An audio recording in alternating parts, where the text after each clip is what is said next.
salamat sa mapagpala natin mahal. Tampa R 365 to devotion. Ako po sa Alexander Gomez from March 3. Pangkating mga tatalakay natin ngayon ay ano ang kahulugan ng Yahweh, Sidken. Ayun po ang ating Bible verse ito po sa Jeremiah chapter 23 verse 6. Pagsan po natin ang ating pusong prescription na lang sa kita ng Diyos. Sinasabi dito na in his days, Judah will be saved, and Israel will dwell securely.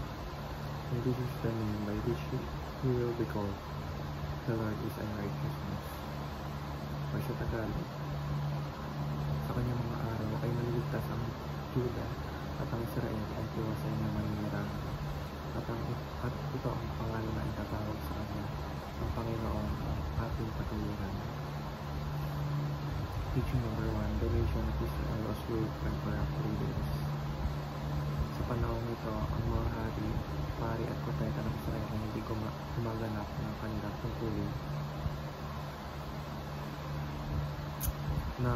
nang may pagkatakot sa Diyos. Sila ay naging sakin, pinabayaan nila ang justisya, hindi nila ginabayan ng kabayan sa kalooban ng Diyos. Dahil dito, nagkalat ang kasalanan at katiwalian. Ang mga tao ay dusa dahil dapat magprotekta at tuwid ay sila ang mismo naging sa nilang pagkalukmok ng bansa. Teaching number 2, the righteous Messiah is God's only solution. Pinangako ng Diyos na magmula sa linya ng David ang isang hari na ganap na matuwid. Siya ay hindi tulad ng tiwaling mga pinuno noong panahon ni Jeremiah.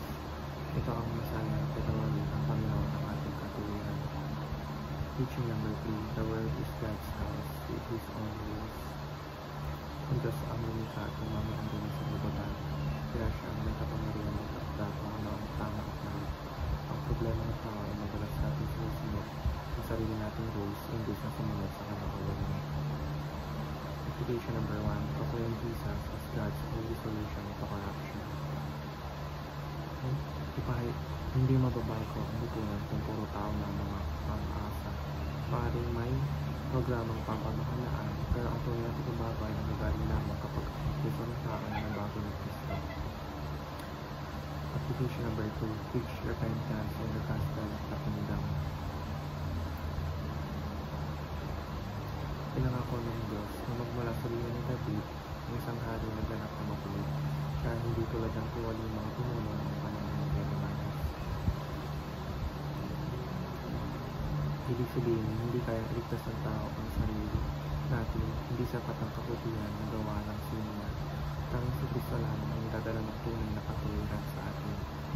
Application number 3, pursue God's kingdom and His righteousness.